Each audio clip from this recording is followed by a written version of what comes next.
건강한 경제방송 YTN 라디오 생생경제.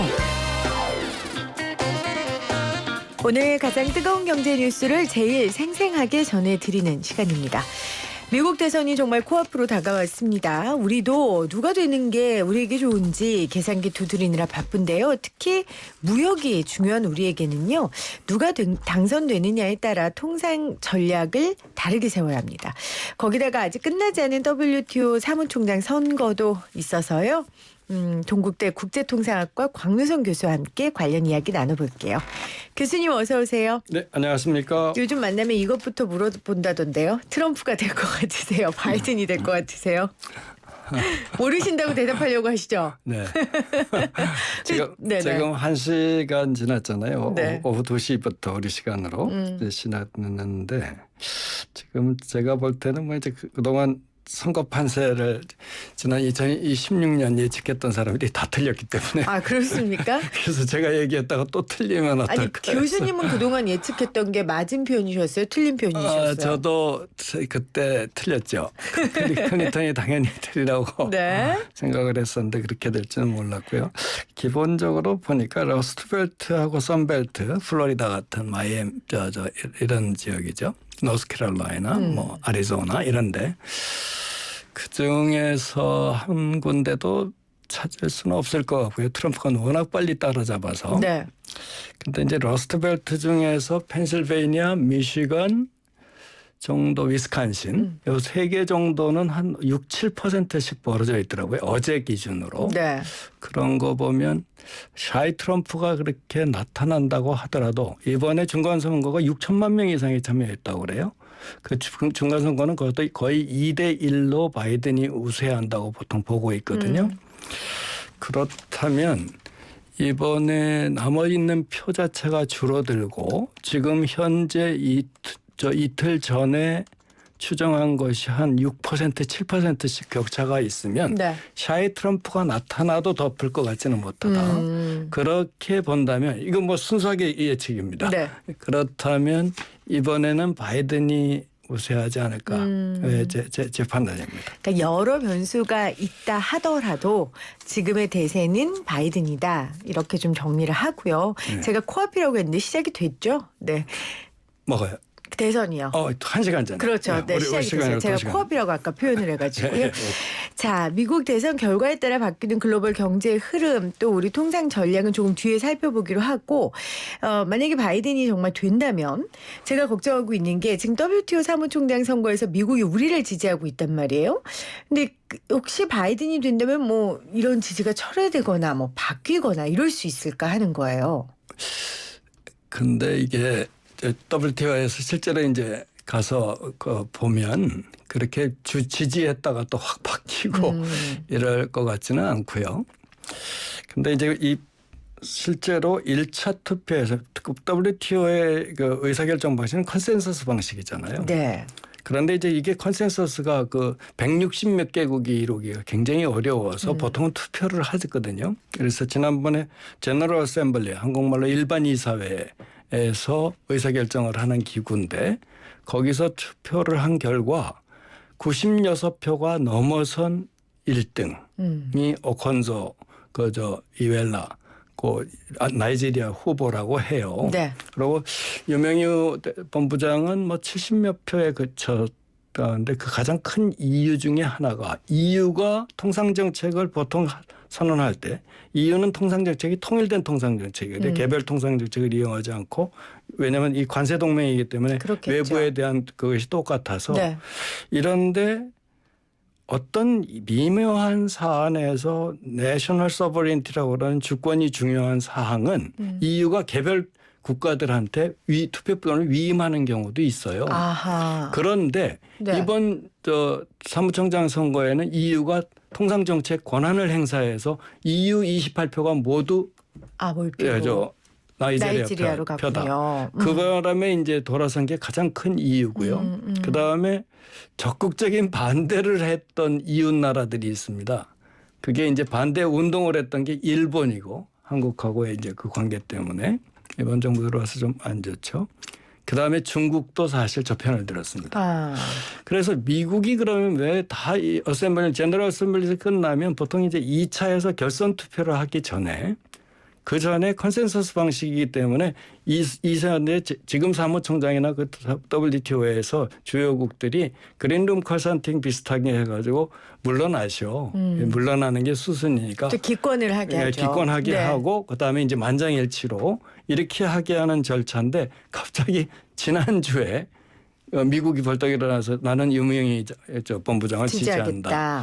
그 이유는 중국이거든요. 아, 중국이 저쪽 편을 들었기 때문에 그래서 트럼프 그렇다고 바이든이 된다고 그래도 중국이 그렇다면 그러면 트럼프와 달리 중국을 그러면 우호국으로 생각할 것이냐 그렇지는 않을 거거든요. 그렇겠죠. 그렇다면 바이든이 되든 트럼프가 되든 바이든이 된다고 하더라도 그렇게 입장을 바꿔설 것 같지는 않은데 단지 트럼프처럼 막 강하게 밀어붙이지는 않을 거죠. 왜냐하면 트럼프는 이 WTO를 무시해서 상소기구에 위원 임명을 안 하는 바람에 지금 한 명이 남아 있어요. 그렇죠. 7명 정원 중에. 네.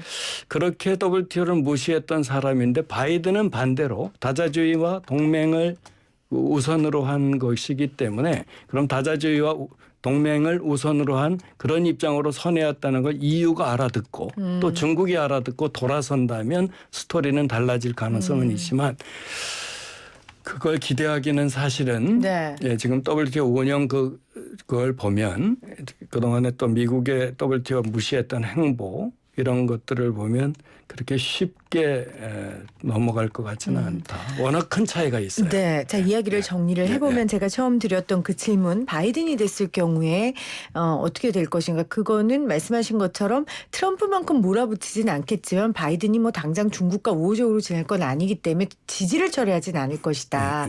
그러나 지금 원화표 차이가 많이 나고 상황이 이렇기 때문에 대세를 좀 뒤집을 수 는 없지 않을까라고 조심스럽게 예측하시는 거죠. 저는 그렇게 생각합니다. 그런데 지금 한 달이 연기됐잖아요, 교수님. 이 변수가 혹시 좋게 작용하거나 나쁘게 작용하거나. 그게 원래 11월 10일이 2차 제너럴 일반 이사의 그 날이었잖아요. 네. 한국 시간으로 10일이 될 거예요, 아마. 그런데 요게 이제 한 달로 연기됐으니까 시간은 분명히 20일 정도를 벌었어요. 과연 20일 정도 벌었다면 그동안의 중요한 사건은 미국 대선이거든요. 그렇죠. 미국 대선에서 지금 트럼프가 아닌 바이든이 된다면 그렇다면 트럼프처럼 강하게 밀어붙여서 유명희 본부장을 밀어붙일 것 같지는 않고 그렇게 된다면 오히려 그냥 대세는 굳어지는 것이 아닌가. 그럼 트럼프가 된다면요? 트럼프가 된다면 지금처럼 하면은 이제 트럼프 스타일은 아시겠지만 안 그러면 협박하거든요. 그렇군요. 그래서 네. 그 변수가 남아있군요. 트럼프 대통령이 됐을 경우. 네. 알겠습니다. 그렇다면은 뭐 통상학과 교수시고 WTO 여러 차례 보셨으니까 그냥 지금 이쯤 해서 나이지리아 후보의 승리를 인정하고 아름답게 내려오는 게 더 나을 수도 있다라고 생각하시는지. 저는 그렇게 생각합니다.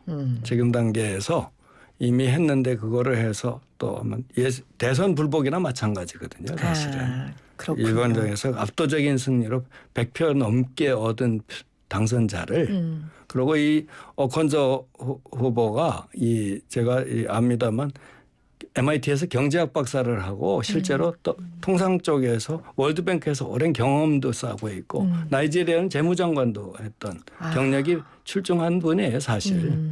그래서 그거 뭐 흠집이 있다면 저도 어차피 뭐 우리나라 후보가 다 돼서 WTO에서 보이스도 좀 내고 하는 게 원합니다만 흠집이 있는 후보가 아니기 때문에 이제까지의 어떤 그 소위 말해서 대선 불복처럼 그런 일이 안 일어나는 것 그 수순이라고 생각합니다. 알겠습니다. 자, WTO 이야기는 여기까지 한번 해보고 대선 이야기를 조금 더 이어가도록 하겠습니다.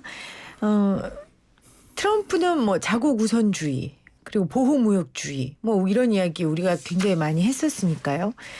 바이든이 되면 이런 방향성은 조금 바뀝니까? 보호무역주의는 마찬가지로 있을 것 같고요. 왜냐하면 지금 바이든도 내세운 게 바이 아메리칸, 아하. 뭐 팔러시, 그러니까 미국 상품 우선주의 뭐 이런 정책 내세우고 있는데 단지 바이든이 이제까지 통상 정책에서 밝힌 거 별로 없어요. 근데 돼봐야 알지만 바이든의 성향상 보면 동맹 강조하는 것, 다자주의 또 복귀 강조하는 거 네. 보면 그렇게 뭐 옛날처럼 밀어붙이는 그런 건 아니지 않을까.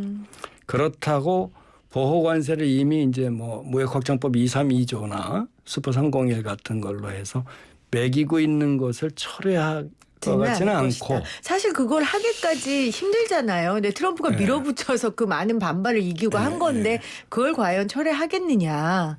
그러니까 이제 정권이 바뀌었을 때 그 대통령 행정명령으로 주로 이제 했거든요. 네. 의회의 그 허락을 받지 않고 행정명령이라는 수단을 써서 중국을 압박했는데 그 바뀌었다고 또 다시 행정명령 써가지고 이전 정부 거 취소 그렇게 해서 뭐 알루미늄이나 철강에 대한 그 관세부가 없음 뭐 이렇게 하지는 않을 것 같은 그렇죠. 느낌이 듭니다. 왜냐하면 어쨌건 자국 우선주의를 갖고 있지 않겠습니까? 바이든도.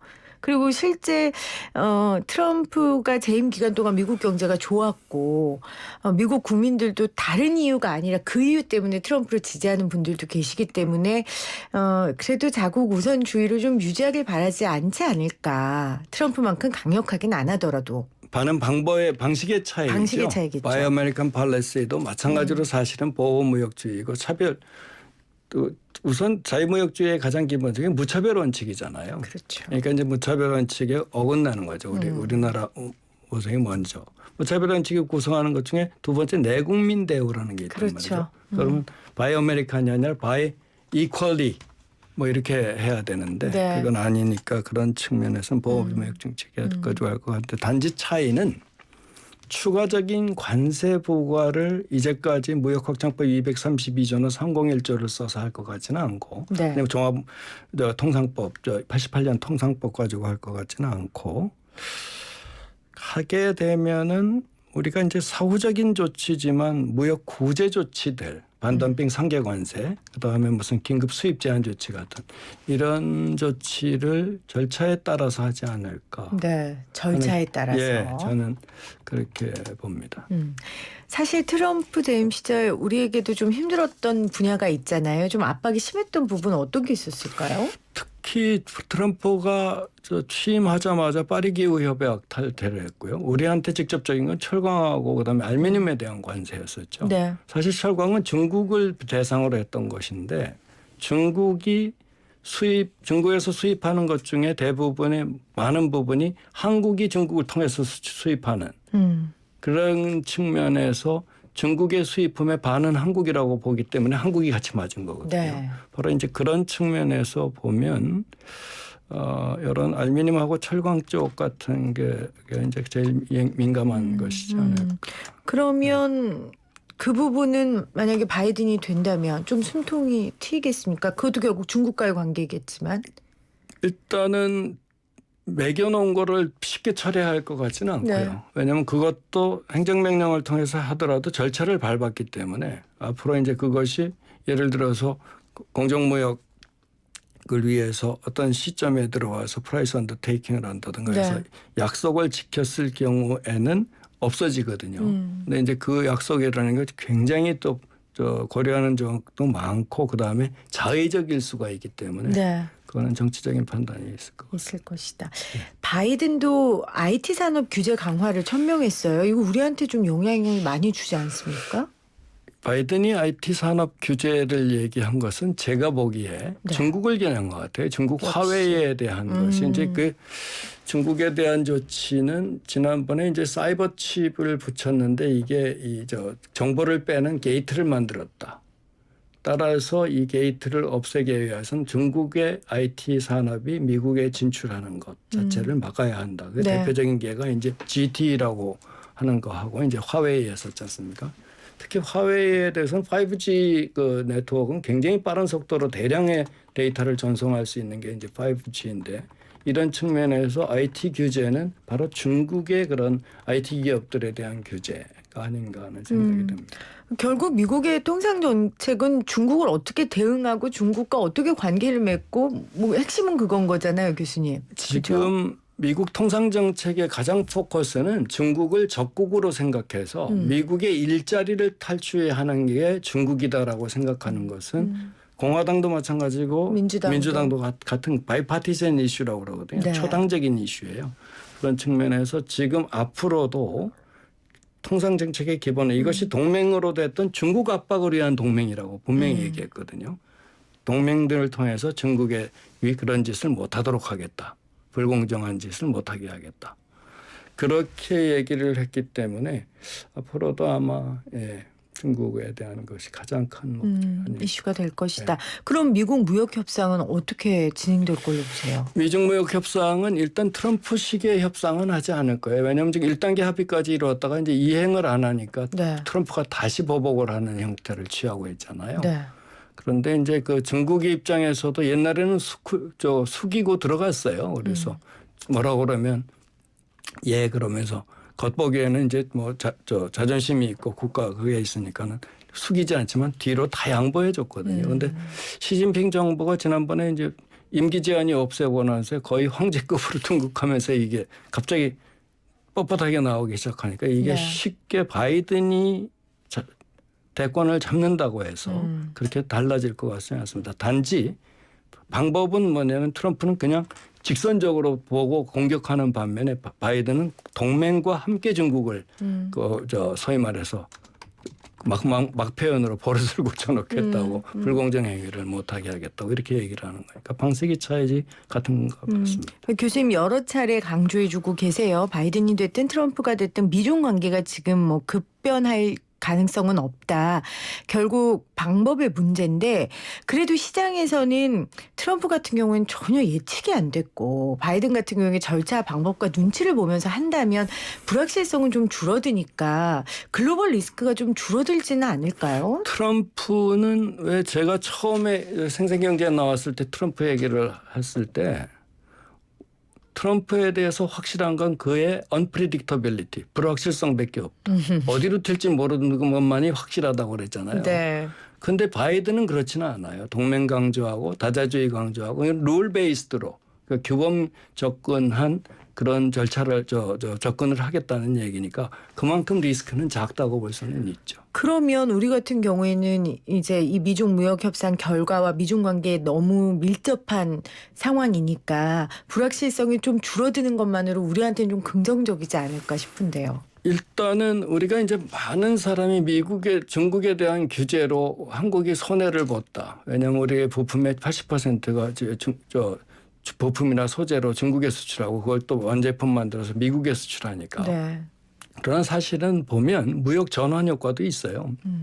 대표적인 게 이제 5G인데 5G가 미국 그 통신기기로 미국 시장은 에릭슨이 원래 제일 많았고 마켓 네. 쉐어로 그다음에 이제 화웨이 삼성으로 했었거든요. 근데 화웨이가 물러가는 바람에 에릭슨을 제끼고 화웨이 걸 먹어서 삼성이 1위가 되는 그런 무역 전환 효과도 사실은 있었어요. 우리에게 나쁜 것만 있진 않았네요. 그렇습니다. 사실.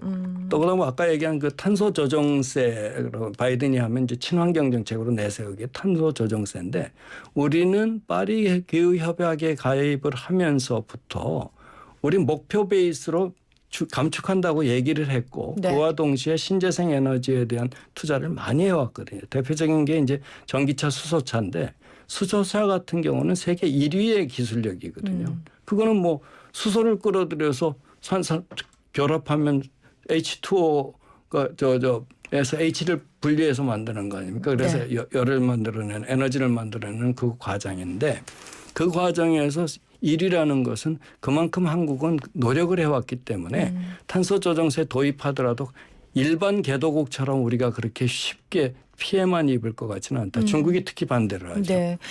제가 앞서 누가 되느냐에 따라 계산기 두드리느라 바쁘다 그랬는데 계산기 두드릴 필요 없네요. 그냥 지금까지 하던 대로 뚜벅뚜벅 걸어가면 될 것 같다는 생각이 듭니다. 방향성이 크게 바뀌는 건 아니니까요. 크게 바뀔 것 같지는 않습니다. 알겠습니다. 지금까지 동국대 국제통상학과 광노성 교수와 이야기 나눠봤습니다. 교수님 고맙습니다. 네, 수고하셨습니다.